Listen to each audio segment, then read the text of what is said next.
Hey guys, this is Coach Tony from FitTown Jupiter, and today I want to talk about why we need upstream thinking now more than ever. It was just a few weeks ago when I was trimming trees out front of our building, and the traffic was backed up all the way from the bridge, which is about a half mile or so, and all of a sudden I hear this loud boom. And if you've ever been in a car accident before, even when you hear a car crash from a distance, you can still feel the crash, and you can feel the crumbling of the bumpers together. In addition to feeling that accident and feeling the collision of the cars, I felt this heavy sense of irony because I was actually listening to a book on upstream thinking.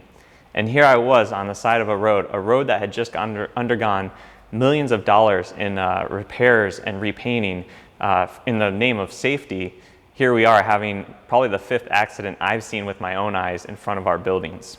With these ideas of upstream thinking fresh in my head, I wondered if the safety improvements of US 1 were unintentionally causing more accidents. By solving a problem, did it just turn into more problems down the road? To help you understand upstream thinking better, I want to retell a story that Heath tells in his book. You and a friend are having a picnic by the side of the river. Suddenly, you hear a shout in the direction of the water. A child is drowning. Without thinking, you both dive in and rescue the child and swim to shore. Before you can recover, you hear another child cry for help. You and your friend jump back into the river to rescue her as well. Then another struggling child drifts into sight, and another, and another. The two of you can barely keep up. Suddenly, you see your friend wading out of the water, seeming to leave you alone. "Where are you going?" you demand. Your friend answers, "I'm going upstream to tackle the guy who is throwing all these kids into the water." This parable, which is commonly attributed to Irving Zola, is often used when describing the fires we try to put out on a daily basis without trying to find the source of the flames. We get into this reactive state and play the firefighter, the hero, when in reality there's better, smarter work to be done, work that can be done upstream. One of the biggest revelations I've experienced as a business owner and also as a parent is that systems can solve so many problems if we took the time to put them into place. Systems seem like a big investment up front, and we often question if they're worth it.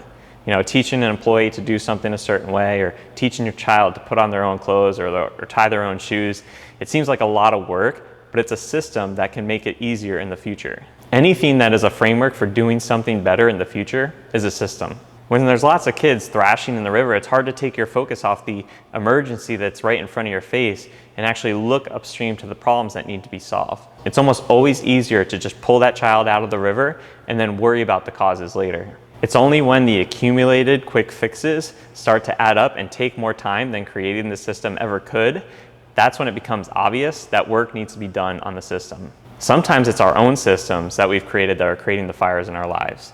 We may not even realize we've created a system, but our employees or our kids are following some kind of process that we've placed an example for. Heath tells us, quote in his book from Paul Batalden, which says, "Every system is perfectly designed to get the results it gets," which means you can't expect improved results if there's no improvements made to the system. So how can we use upstream thinking in our world today? One obstacle we've all been facing is the coronavirus pandemic. Right now we have a healthcare system that is really just a sick care system. Doctor has become synonymous with RX. What ails you today and what drug can I prescribe for you is the typical routine doctor-patient interaction. And on a small side note, it amazes me that uneducated individuals can actually go to their doctor and tell them what prescription they think they need. This symptom diagnosis prescription approach is akin to fishing kids out of the river. What real work are we doing to figure out why the kids are in the river in the first place? Are we trying to figure out the underlying cause of your autoimmune disease, or why has this cancer spread so fast? Or how can we improve diet and lifestyle factors to lower these markers of obesity and diabetes? You know, why are we getting sick 2 to 3 times a year? These are questions we need to be asking beyond what prescription can I get you today? We're a good ways into this pandemic, and the real only upstream thinking I've seen is better cleaning procedures in the places that I've gone. We've become even more reliant on this drug care system. We're anxiously awaiting a miracle drug to get us back to normal. Normal should not be the goal. This should serve as a wake-up call that our old normal was more dangerous than this virus itself. COVID-19 is sadly taking a lot of credit for the deaths that have been in the works for years, mostly on bodies that have been mistreated and abused by their owners. You have health officials telling people to stay indoors and out of the sun, keeping people from getting that life-saving vitamin D that could be fighting off disease and strengthening their immunity. If you Google search vitamin D and COVID-19, you'll see there are studies being done showing that anywhere from 60 to 90% of COVID deaths in an examined population are happening in people with vitamin D deficiencies. But, and this is a big but, you'll also see articles like this from the Business Insider. It reads, new research found that patients with severe COVID-19 didn't seem to benefit from taking a large dose of vitamin D.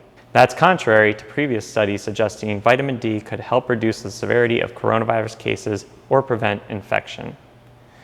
And that, ladies and gentlemen, is what is 100% wrong with our system and the way we think about health. Vitamins are not meant to be miracle drugs. I'll say that again. Vitamins are not meant to be miracle drugs. Vitamins are upstream thinking. They are meant to be part of an upstream plan. I'm sorry, but closing beaches, closing outdoor parks is just bad upstream thinking. These recommendations for social isolation, past the vitamin D issues, there's deficiencies for mental health, suicide, alcoholism, drug addiction, gambling and social media, gaming addictions, domestic abuse, and so on. There are downstream effects to bad upstream policy. It's funny because in Dan Heath's book, he's very quick to point out the deficiencies of our healthcare system. He says, nowhere is the need to shift more evident than the $3.5 trillion healthcare industry, which accounts for almost a fifth of the American economy. The US healthcare system is almost exclusively designed for reaction. It functions like a giant undo button. Blocked artery, we'll unclog it. Broken hip, we'll replace it. Impaired vision, we'll correct it. If all goes well, you'll be restored to your baseline health. Heath goes on to say, but it's hard to find someone in the system whose job it is to address the question, how do we make you healthier? As distinct from, how can we respond to the problems that make you unhealthy? Could the health system shift upstream? In one final paragraph from Heath, most of us would agree, an ounce of prevention is better than a pound of cure, but our actions don't match those words. We celebrate the response, the recovery, the rescue, but we're capable of greater things. What the world needs now is a quieter breed of hero, one actively fighting for a world in which rescues are no longer required. I'm grateful to all the hard work our first responders, doctors, and health professionals do. We must continue to praise them for the fourth quarter saves they make, and we also have to encourage them to make first quarter saves. You see, a job that seems very reactionary and very responsive can actually do a lot of good in upstream thinking. Take a police officer, for instance. Yes, they're there when a crime arises, right? And they're there to save the day. But how much crime could they prevent by starting a mentorship program or going into youth groups and working with underprivileged kids to make sure that a life of crime is never in the cards for them? Think about just what the presence of a police officer does when you see them at a stoplight or on the side of the road. You slow down, okay? So you may have not gotten a ticket, but you change your behavior in a more positive way because there was the presence of a police officer. That is upstream thinking. Or how about a doctor who is constantly prescribing prescriptions? What if they prescribe some dietary changes and some lifestyle changes for their patients? What if instead of giving them 2 pills a day, they could help them lose 2 pounds in a week? The thing with upstream and downstream thinking is that because we're always seeing the end of the problem, we're so focused on the reaction and the time just before the time needing saving. So with the kids in the river, we focus on the river, right? Oh, this river's too wild, or how come these kids can't swim in this river? Versus like, how did they get there in the first place, right? We get so focused on the thing we can see right in front of us. And that's the thing with upstream thinking, is that when you do upstream thinking, you don't typically see the results right away.